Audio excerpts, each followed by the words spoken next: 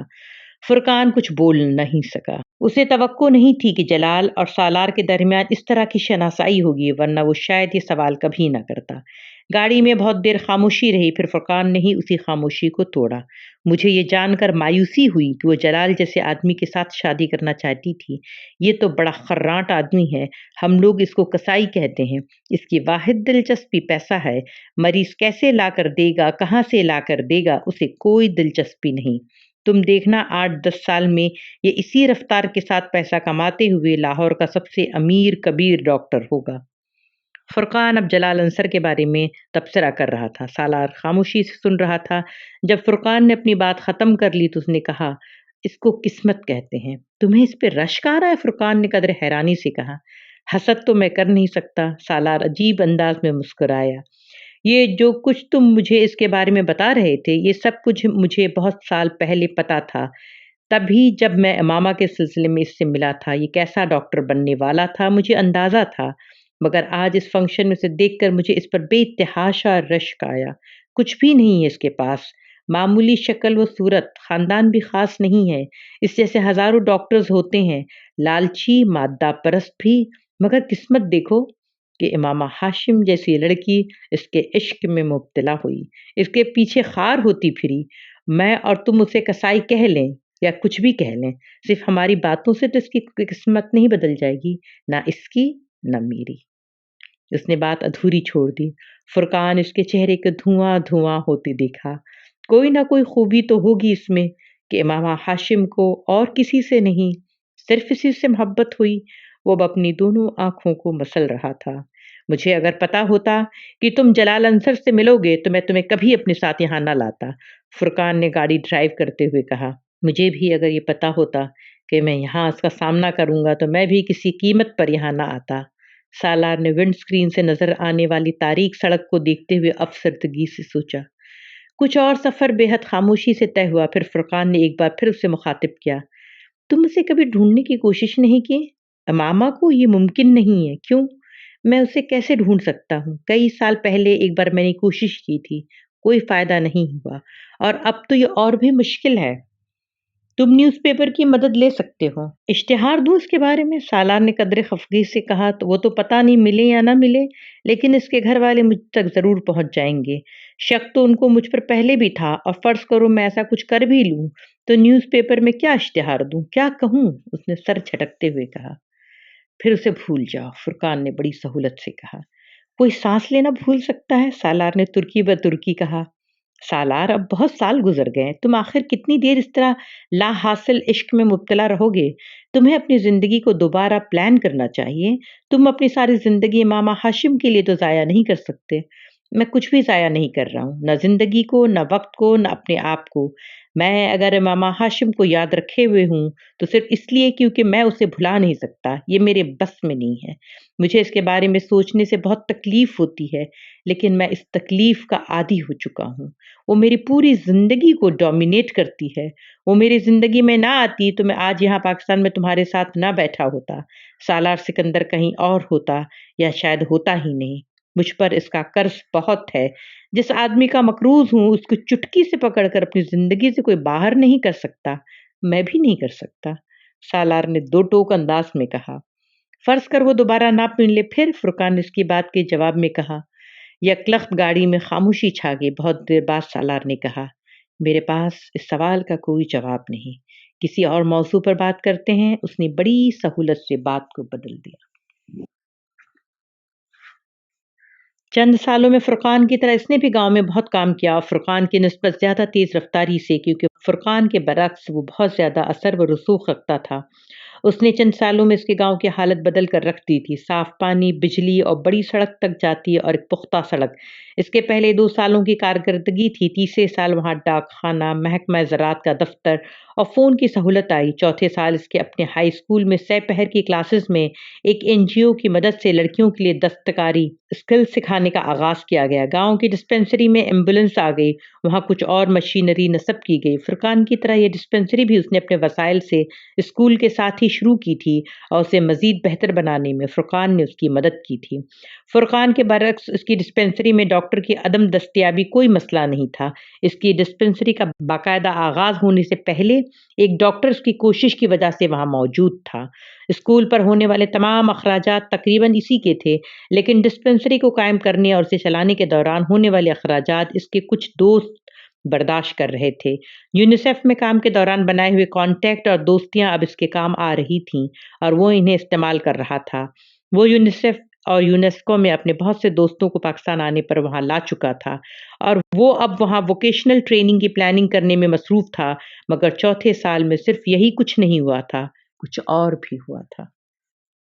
سکندر عثمان اس دن سہ پہر کے قریب اسلام آباد آتے ہوئے گاڑی کا ٹائر پنکچر ہونے پر سڑک پر رک گئے۔ ڈرائیور ٹائر بدلنے لگا اور سڑک کے اطراف نظریں دوڑانے لگے۔ تب ان کی نظر ایک سائن بورڈ پر پڑی۔ وہاں لکھے ہوئے گاؤں کا نام نے ان کی توجہ اپنی جانب منتقل کرا لی۔ سالار سکندر کے حوالے سے وہ نام ان کے لیے ناآشنا نہیں تھا۔ ڈرائیور جب ٹائر بدل کر واپس ڈرائیونگ سیٹ پر آ کر بیٹھا تو سکندر عثمان نے اس سے کہا، اس گاؤں میں چلو۔ انہیں اچانک ہی تجسس پیدا ہوا۔ اسکول کے بارے میں جو سالار سکندر پچھلے کئی سالوں سے وہاں چلا رہا تھا۔ پکی سڑک پر تیز رفتاری سے گاڑی چلاتے ہوئے 10 منٹ میں وہ گاؤں کے اندر موجود تھے۔ آبادی شروع ہو چکی تھی، کچھ کچی پکی دکانیں نظر آنے لگی تھی۔ شاید یہ گاؤں کا کمرشل ایریا تھا۔ یہاں نیچے اتر کر کسی سے پوچھا کہ سالار سکندر کا اسکول کہاں ہے۔ سکندر عثمان نے ڈرائیور کو ہدایت دی۔ اس وقت انہیں یاد آیا کہ اس نے کبھی ان کے سامنے اسکول کا نام نہیں لیا تھا اور جہاں ان کی گاڑی موجود تھی وہاں آس پاس کسی اسکول کے آثار بھی نظر نہیں آ رہے تھے۔ گاؤں کے لوگوں کے لیے چند سال پہلے سکندر عثمان کی گاڑی بے حد اشتیاق یا تجسس کا باعث بنتی ہے، مگر پچھلے کچھ سالوں میں سالار اور فرقان کی وجہ سے وہاں دکتن فوقتاً گاڑیوں کی آمد ہوتی رہتی تھی۔ یہ پہلے کی طرح ان کے لیے تعجب انگیز نہیں رہی تھی۔ وہ گاڑی وہاں سے ہمیشہ کی طرح گزر جانے کے بجائے جب وہیں کھڑی ہو گئی تو ایک دم لوگوں میں تجسس پیدا ہوا۔ سکندر عثمان کی ہدایت پر ڈرائیور نیچے اتر کر پاس کی ایک دکان کی طرف گیا اور وہاں بیٹھے چند لوگوں میں سے اسکول کے بارے میں پوچھنے لگا۔ یہاں سالار سکندر صاحب کا کوئی اسکول ہے؟ الیک کے بعد اس نے کہا، ہاں جی، یہ اسی سڑک پر آ گئے، دائیں طرف مڑنے پر بڑی سی عمارت ہے، ایک آدمی نے بتایا۔ آپ ان کے کوئی دوست ہیں؟ اس آدمی کے جواب کے ساتھ سوال بھی کیا گیا۔ نہیں، ان کے والد کے ساتھ آیا ہوں۔ والد؟ اس آدمی کے منہ سے بے ساختہ نکلا اور وہاں بیٹھے ہوئے تمام لوگ ایک دم سکندر عثمان کی گاڑی کی طرف دیکھنے لگے۔ پھر اس آدمی نے اٹھ کر ڈرائیور سے ہاتھ ملایا۔ سالار صاحب کے والد آئے ہیں، بڑی خوش قسمتی ہے، اس آدمی نے کہا اور پھر ڈرائیور کے ساتھ گاڑی کی طرف آنے لگا۔ وہاں بیٹھے ہوئے لوگ بھی کسی معمول کی طرح اس کے پیچھے آئے۔ سکندر عثمان دور سے انہیں ایک گروپ کی شکل میں اپنی طرف آتے دیکھا تو کچھ الجھن کا شکار ہو گئے۔ ڈرائیور کے پیچھے آنے والے آدمی نے بڑی عقیدت کے ساتھ کھڑکی سے اپنا ہاتھ آگے بڑھایا۔ سکندر عثمان کچھ تذبذب کے عالم میں اس سے ہاتھ ملایا، جبکہ اس آدمی نے بڑی جوش و خروش سے دونوں ہاتھوں سے ان سے مصافحہ کیا۔ ان کے ساتھ آنے والے دوسرے آدمی بھی اب یہی کر رہے تھے۔ سکندر کچھ الجھن والے انداز میں ان سے ہاتھ ملا رہے تھے۔ آپ سے مل کر بڑی خوشی ہوئی صاحب، پہلے ادھیڑ عمر آدمی نے عقیدت بھرے انداز میں کہا۔ آپ کے لیے چائے لائیں یا پھر بوتل؟ وہ آدمی اسی جوش و خروش سے پوچھ رہا تھا۔ ڈرائیور اب گاڑی سٹارٹ کر چکا تھا۔ نہیں، کوئی ضرورت نہیں، بس راستہ پوچھنا تھا، انہوں نے جلدی سے کہا۔ ڈرائیور نے گاڑی آگے بڑھا دی۔ وہ آدمی اس کے ساتھ کھڑے دوسرے لوگ وہیں کھڑے گاڑی کو جاتے دیکھتے رہے۔ پھر آدمی نے قدرے مایوسی سے سر ہلایا۔ سالار صاحب کی بات تو کچھ اور ہے۔ ہاں، سالار صاحب کی بات ہی کچھ اور ہے، وہ کبھی کچھ کھائے پیے بغیر یہاں سے اس طرح نہیں جاتے، ایک دوسرے آدمی نے تائید کی۔ وہ لوگ اب واپس قدم بڑھانے لگے۔ سالار گاؤں میں موجود ان چند دکانوں کے پاس ہی اپنی گاڑی کھڑی کر دیا کرتا تھا اور پھر وہاں موجود لوگوں سے ملتے، ان کی پیش کردہ چھوٹی موٹی چیزیں کھاتا، وہاں سے پیدل 10 منٹ میں اپنے اسکول چلا جاتا۔ وہ لوگ مایوس ہوئے تھے۔ سکندر عثمان نے تو گاڑی سے اترنے کا تکلف بھی نہیں کیا تھا، کھانا پینا تو دور کی بات تھی۔